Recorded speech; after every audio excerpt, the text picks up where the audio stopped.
Let's start with a disclaimer. I'm a big Taylor Swift fan. It started with her self-titled album, but then really sunk in 2008 with Fearless. And yes, that is a 2-disc platinum edition. I wasn't alone in my fandom back then, and I'm certainly not now. For women, I think she's a really good icon. She's a feminine inspiration, I think. She's really talented. She's like a great lyricist.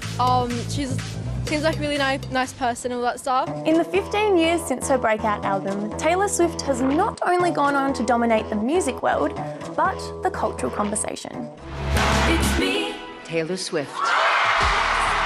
The superstar's influence has reached new heights, earning her the title of Time's Person of the Year. You've got like bracelets made. All the Swifties make these bracelets like this. So why has the world become obsessed with Taylor Swift? That is such a huge question. This is Dr. Jennifer Beckett from the University of Melbourne. She's a co-organiser of something called a Swiftposium, where a group of academics come together to discuss Taylor Swift. Part of the reason why she's so popular is, one, she's an amazing lyricist. She speaks about her life. There's always a song that speaks to sort of the moment that you're in. Stepping on the last train, march me like a bloodstain. A lot of her more recent songs and stuff about breakups and stuff really speaks to me. Quite vulnerable in her lyrics as well. The vulnerability is really the key. You know, Taylor Swift has been compared to a lot of poets like Sylvia Plath. She's not just talking about relationships. She's vulnerably talking about relationships, right? She's taking you through the emotions that she's having. It gives you something to connect to.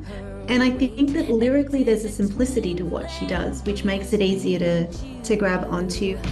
Just between us did the love affair maim you too.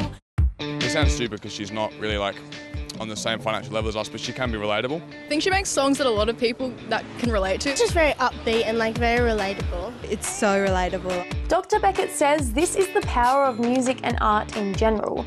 When we can relate to it, it allows us to better understand ourselves and our culture. Storytelling is such a phenomenally important part of the human experience, and she does it really, really well. And that goes way back into country music. It's late and his mama don't know our song is a Starting out in country, that has one kind of base of fans, right? And then she morphs into pop. She gives us 1989. That brings a whole other different group of fans. Obviously, they're people who followed it from country. Her genres are absolutely great, going from country to pop, they're things that can correlate really, really well, and it just works. And then she gives us albums they're really pared back, albums like Folklore and Evermore, and works with artists like Bon Iver and people from The National, and of course working with Jack Antonoff since 1989 as well. That brings a whole other audience of fans, and those other fans during the pandemic tended to be slightly older. And so that's part of why she's able to have such a diverse fan base. She's reinvented herself, and that's part of the things that keep you attached. I do think she's doing more to be unique and different than most artists. Reinventing herself is the key to her progression and domination, I guess. Also, her music matures as she does as well. But on top of all of this, there's something else at play with Taylor Swift's fandom, which makes her Eras tour the most successful tour of all time. She very much engages with her fans and tries to create a mystery and community around her audience. More than any other artist, the thing that makes her so big is the relationship she has managed to build with her fans by doing things like dropping into fans' DMs, dropping the Easter eggs, also having people around at her house doing those secret sessions for the new albums. I love all the little things that people do for her concerts, all the little chants and the bracelets. I love that. The collective fandom is really interesting here as well. It's that real sense of community that she brings, which is to me one of the really interesting aspects about her as an artist and as a businesswoman.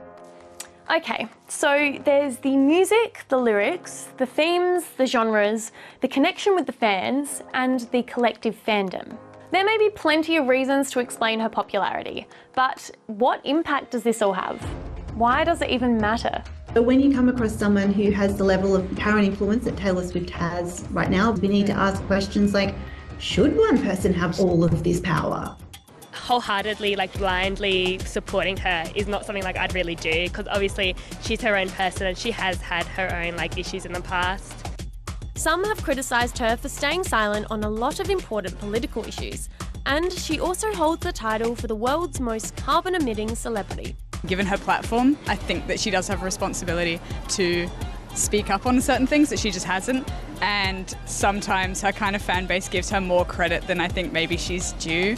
With the lack of activism that she has with her platform, and also like her contribution to like the CO2 levels with her private jet, that's all coming out, it's making it a bit more difficult to support her like that. She spoke very much in Miss Americana about like why she didn't want to talk about those things. But then, you know, as you grow up, you start to realise like, oh, I should probably talk about these things because these things matter. And when she did start to talk, her biggest political impact was encouraging young people in the US to vote. And Taylor Swift does one Instagram post, boom, 250% higher registration. And in 24 hours, right? They were like, we've never seen this before. But I think it is like up to 38% of Taylor Swift fans, if she told them who to vote with, would vote for that person. That's an enormous amount of people to have that influence over. And this influence isn't just political and isn't just happening in the US. It's economical and right here in Australia. The Eras Tour in Victoria is looking to bring in $1.2 billion into the Victorian economy, which is 1/3 of what events in Victoria usually bring in a year. Dr. Beckett and her colleagues say there's a lot to be learnt from Taylor Swift's impact and popularity, but their take-home message is that fandom, and in this case the Swifties, should be taken seriously. I think it's really easy to look at particular figures and go, oh, well, they're just a pop star with a lot of teenage girls who like them. What's serious about that? And teenage girls are very serious people. They also have an enormous amount of economic clout, and they're going to grow up to be voters, and they're going to grow up to do a whole range of other things. So I think that in belittling Taylor Swift, you're belittling young people in many ways as well, and that is never a good thing to do. Haters gonna hate, shake it off, Taylor Swift.